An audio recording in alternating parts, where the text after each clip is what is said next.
The evidence shows that acupuncture can reduce pain for some conditions, but not others. Hi guys, this is Dr. Karthik Udayappan, and every week in clinic, I see patients with chronic back pain, neck pain, knee pain, migraines, and even fibromyalgia.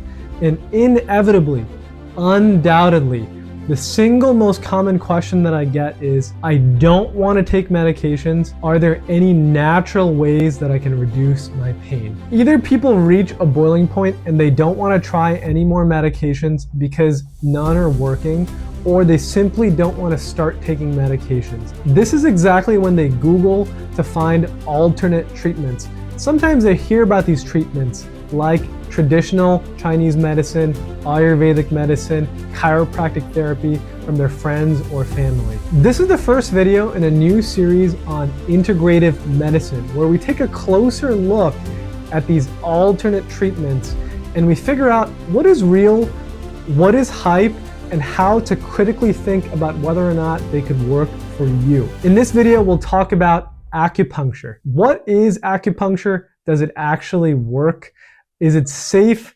Is it covered by insurance? Let's dive right in. So acupuncture, according to traditional Chinese medicine, is the use of needles to stimulate energy zones in parts of the body to fix energy imbalances that are the cause of disease. Now, I did medical school and residency in the US, and I don't subscribe to this line of thinking. Medical studies do show that the use of needles to stimulate muscles and connective tissue triggers the release of our body's natural pain-killing substances called endorphins, as well as naturally occurring anti-inflammatory molecules, which together work to reduce pain. In theory, that sounds great, but do people who've actually had acupuncture experience less pain? That is a question. The evidence shows that acupuncture can reduce pain for some conditions, but not others. These conditions include chronic back pain, knee pain, and neck pain. There was a study that was published last month in September 2025 in the Journal of the American Medical Association, also known as JAMA, that looked at about 800 individuals with chronic low back pain, and they were split randomly into 3 groups. The first group received just usual medical care. The second group received usual medical care, but with a boost of acupuncture. The third group received usual medical care as well, but had extended courses of acupuncture. The study found that the second group that used usual medical care with acupuncture reported the least pain-related disability.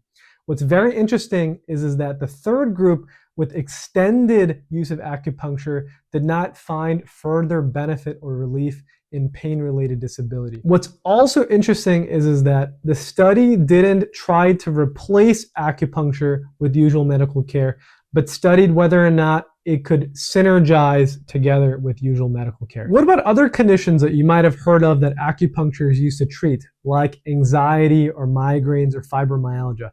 The evidence here is more of a mixed bag. Maybe it could help, maybe it doesn't. What is clear is that this area needs further study. Now, efficacy is one thing, but what about safety?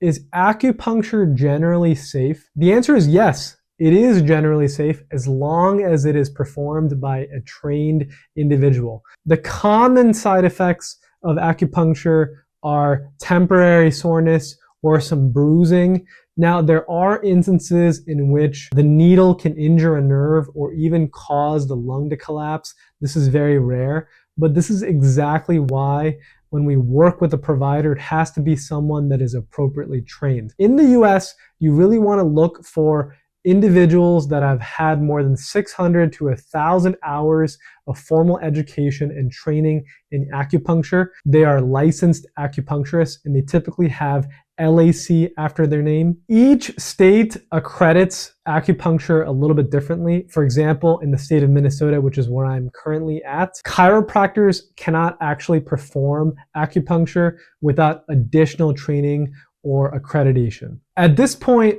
when people are willing to try acupuncture, they really want to know the mechanics of it and what it's like and what happens.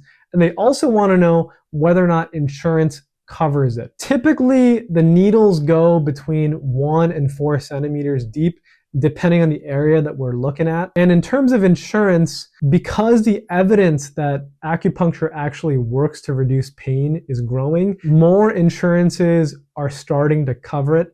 Now, in 2020, Medicare Part B did start covering acupuncture for chronic low back pain, but only if it was performed by a Medicare-approved acupuncturist. I don't think that it covers other medical conditions besides chronic low back pain. And in terms of private insurance, it really varies widely. You have to check with your individual insurance.